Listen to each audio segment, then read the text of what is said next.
Hello and welcome back. If you're just joining me, my name is Hun. My channel is all about making better coffee. Today I'm going to show you how I make Aeropress at work. This is my work setup here. The key to making a good Aeropress, I think, is water temperature is the key, and then the grinder size. Obviously you have to have fresh beans, but you have to have a right grind size as well. So I'm going to check. I just finished boiling the water. Let's check the temperature here. So it's about 200. It's about 202 right now. It's about 202.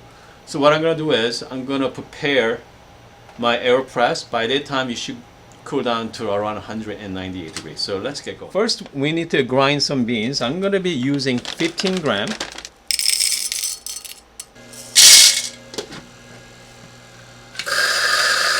So now we have freshly grounded beans.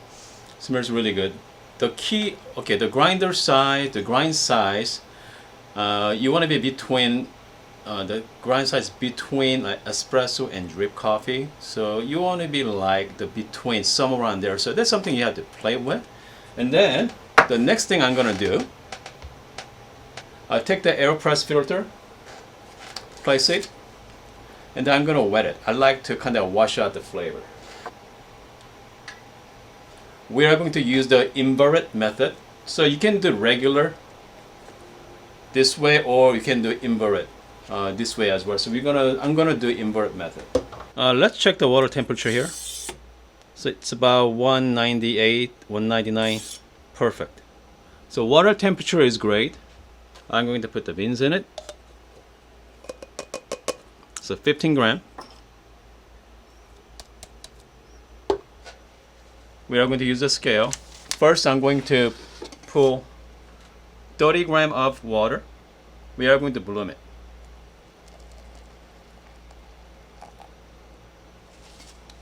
Just over 37 gram, that's okay. I'm just gonna put it in there. I'm gonna wait 30 seconds. Make sure I'm gonna stir it a few times.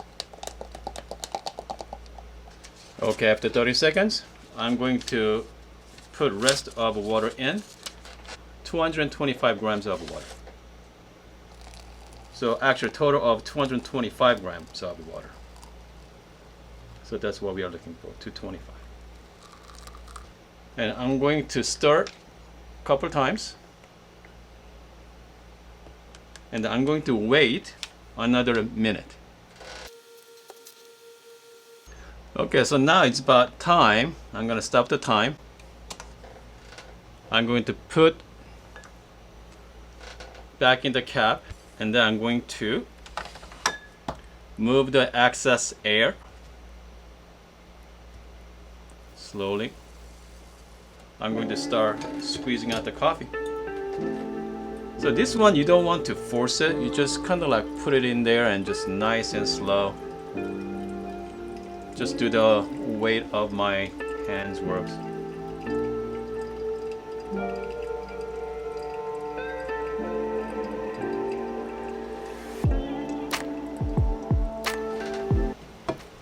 And that's it. Now we have this delicious coffee. Let's try this. I'm just going to transfer to my not neutral cup here. Cheers, guys. Wow, it's very clean. I love the clean taste of Aeropress because the filter captured all the crema, the oil from the crema there. The crema is pretty much the oil, so from like espresso. So I just captured that, and so you're left with this very clean taste coffee. Fantastic, fantastic. You can actually taste all the profile tasting note as well. So I did somewhat strong. This kind of 1:15 ratio is somewhat strong for me. I prefer 1:20 ratio for the water to pretty much the input to. So input as 15 gram. Sometimes I like to do 20, so like 300 gram of water. But this time I did a 1:15, so it's a little bit more strong, but just perfect for late morning coffee. Anyway, one thing. So if you haven't used Aeropress before, the cleanup on Aeropress is really, really easy. just simply remove the cap. Here we go. Let me show you that. Just remove the cap on the top. By the way, you can actually save this paper and can rinse it, and you can reuse it. That's all you're left with. Okay, and then you can just toss it into a garbage can. You can just rinse it out, and then you are ready for your next coffee. I hope you guys like this video. If you guys like it, please thumbs up for me, and don't forget to follow me on the Instagram as well. And see you guys next time.